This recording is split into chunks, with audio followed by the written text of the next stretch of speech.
crowds of people, the priests who sing your praise. Hello, my name is Shane Idleman, and I'm the pastor of Westside Christian Fellowship in Leona Valley, California. It is my personal heart and goal for you to see truth through a biblical perspective.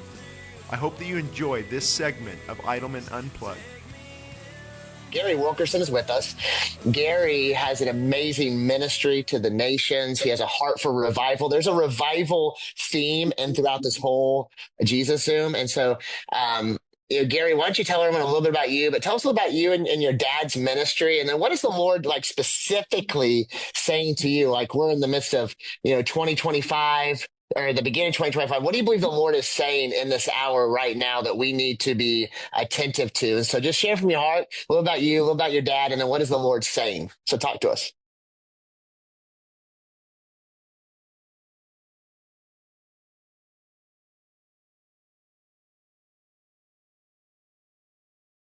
Gary, you need to unmute.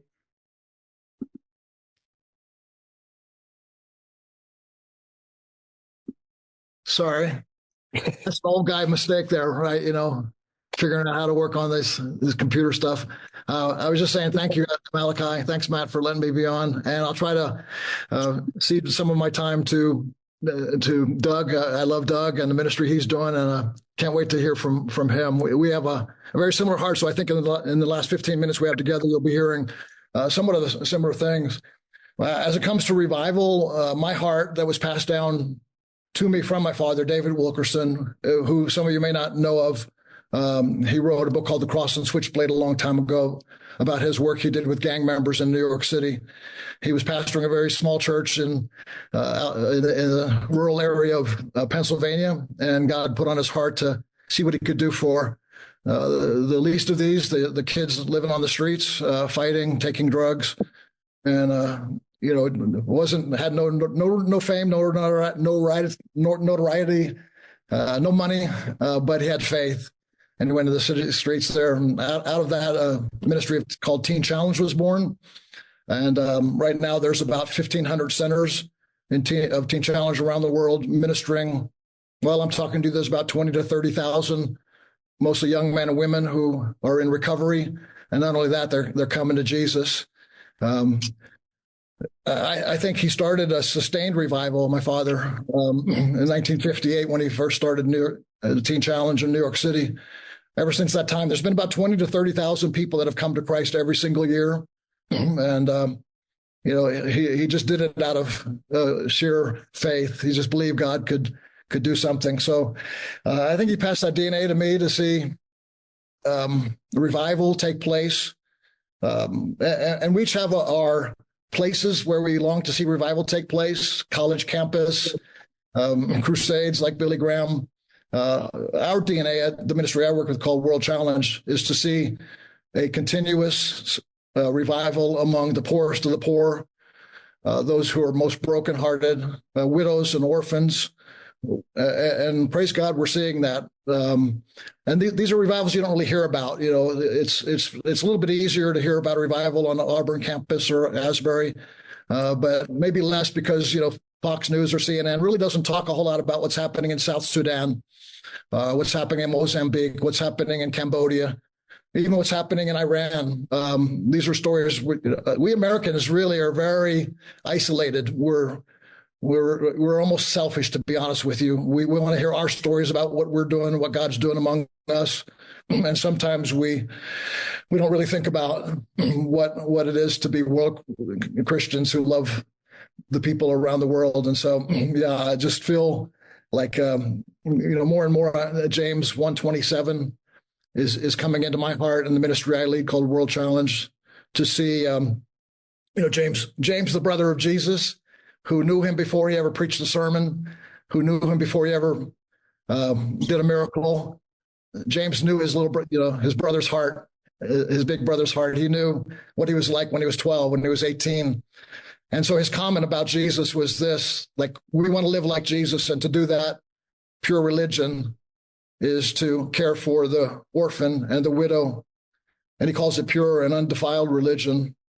And I'll get a little serious with this here right now. My concern for the church in America is, number one, revival, but number two is how how we, I don't know, that word defiled just breaks my heart. It really does. It's like we can sing songs and have sermons and delight in our celebrations. And then yet listen to these words of scripture that are so true. And I wonder how defiled my faith is, how impure my religion could be. He says this is pure religion and it's undefiled. But if we're not doing what Jesus said to do and what James said to do, pure religion is not our reality. And therefore, here's the hard word: it's defiled. And my heart breaks. I wonder how many churches in America and how many people like me live sometimes a defiled Christian life. Normally, we think defiled, we would push that off to the adulterer, the fornicator, the addict. But James is saying, no, it's those who don't care, for those who are outside of their own circle, the outcast and the hurting and the broken and the poorest of the poor. And Chick-fil-A, may I get a name for your order? Jeff, most needy people around the world. So that's Jeff. You asked me to talk a little bit about my dad. David Wilkerson. Can I get just a Chick-fil-A sandwich with lettuce and tomato? I'm trying to find him to mute it, but I can't. That's awesome. That's the deluxe. Oh, here we go. I got it. Okay, we're muted. We're back together. This is making me hungry.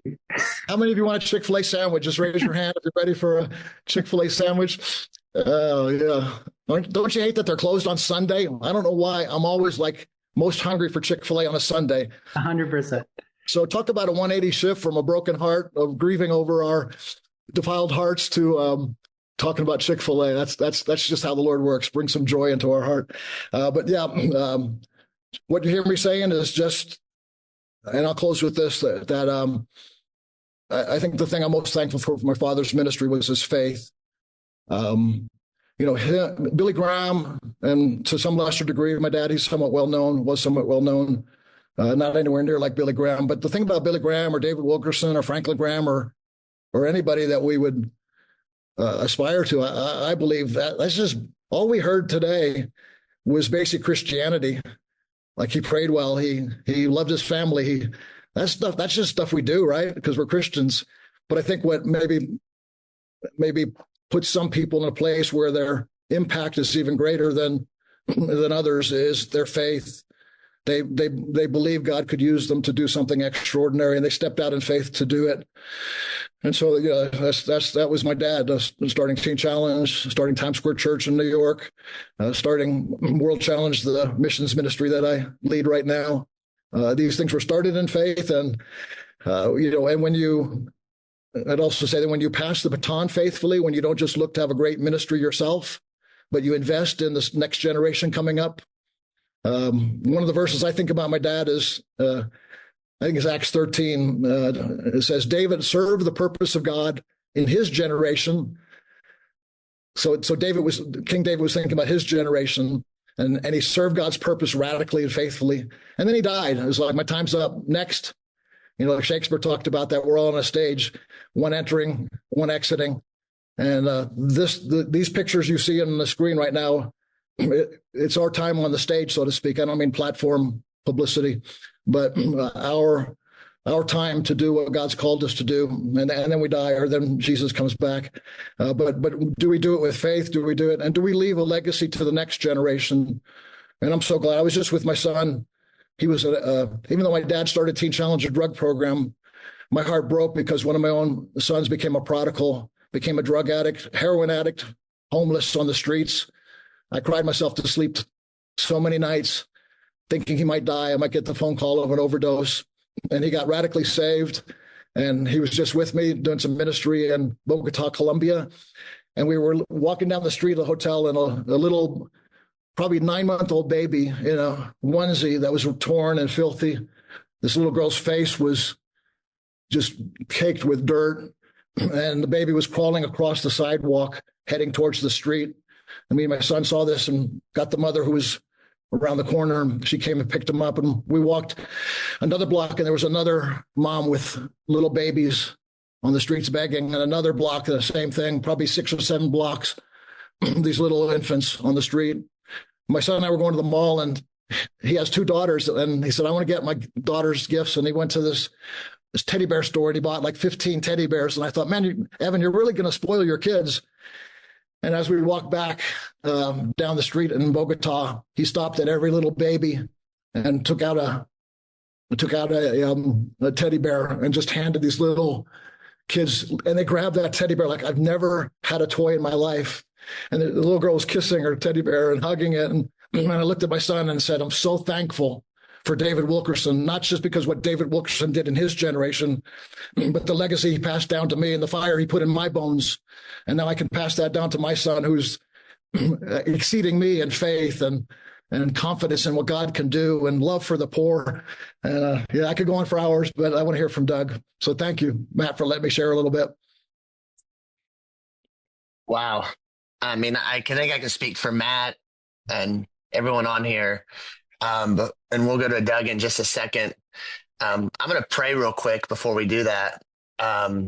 Because there was a moment I sensed, like the Spirit just kind of came into this Zoom, Gary, and I could tell that you were being moved very deeply because this is real to you. And we do like really respect your perspective on this, because you have been close to the fires of revival in many ways, and yet you brought a perspective on this that we absolutely needed to hear. And so before I introduce Doug and we move on, and I know we could ask you more and more questions, I'm grateful for you, my friend. Thank you. Thank you for taking the time.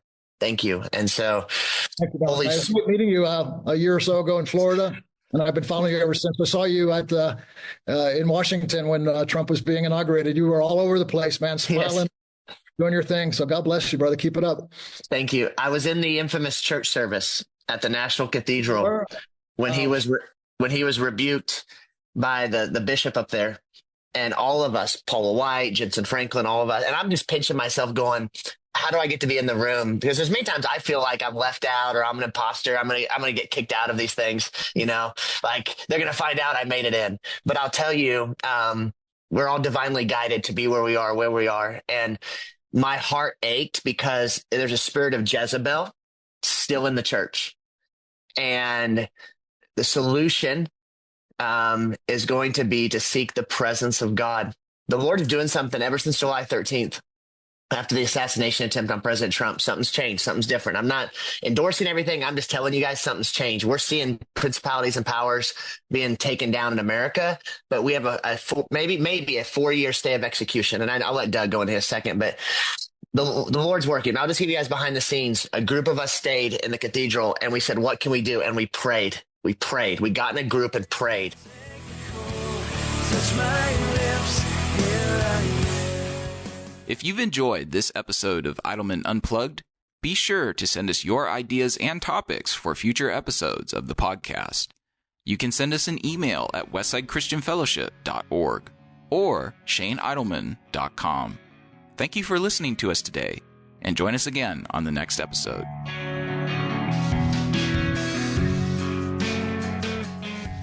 Thank you for listening to Idleman Unplugged. For more information, visit us at shaneidleman.com. Again, that's shaneidleman.com.